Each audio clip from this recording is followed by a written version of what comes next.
the winner takes it all.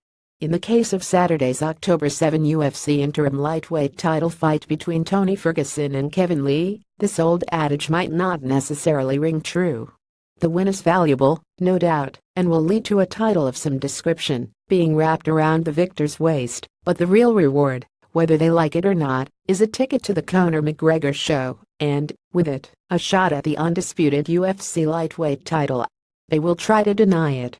They will try to focus on the immediate task at hand. But it's the truth.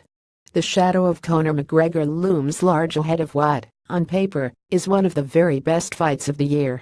Without him, it remains a great fight. With the carrot of a McGregor date for the winner, though, it becomes so much more. Ferguson knows it.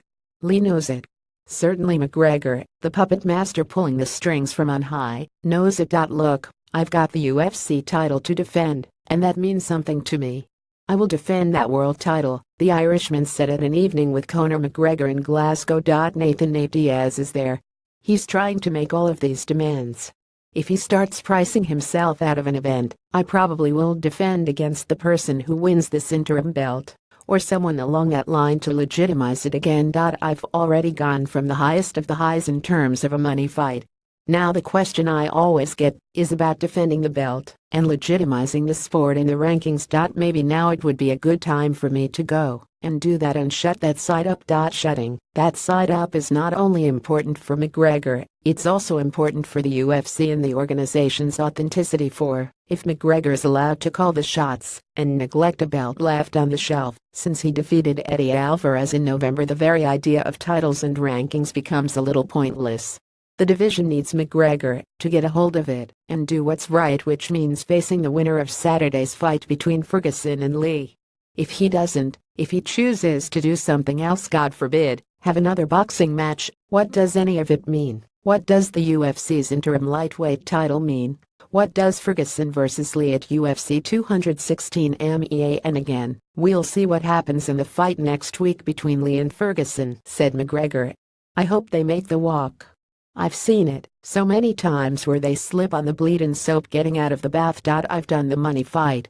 I've done the pinnacle of a money fight. I fought for the money belt. In my head now, I'm very interested in seeing this fight this weekend and seeing how the lightweight title picture pans out, and then going in and correcting that whole situation. That's where my thoughts are.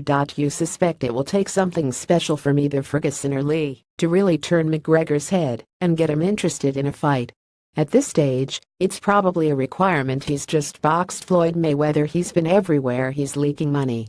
Which is why Ferguson and Lee have to do more than just win to warrant a slice of McGregor's loot.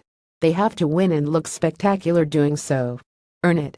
If they can't, all roads, it would seem, led to Nate Diaz, a man with whom McGregor already has history and a reanimate story. I've also have history with Nate. It's 11 and that has to happen. It will happen. Now, to legitimize a title, I could potentially bring it back. That's a little bit exciting for me. I'll see how this whole title picture plays out and go from there. Bigger than the UFC, not yet. But you figure Conor McGregor isn't too far away.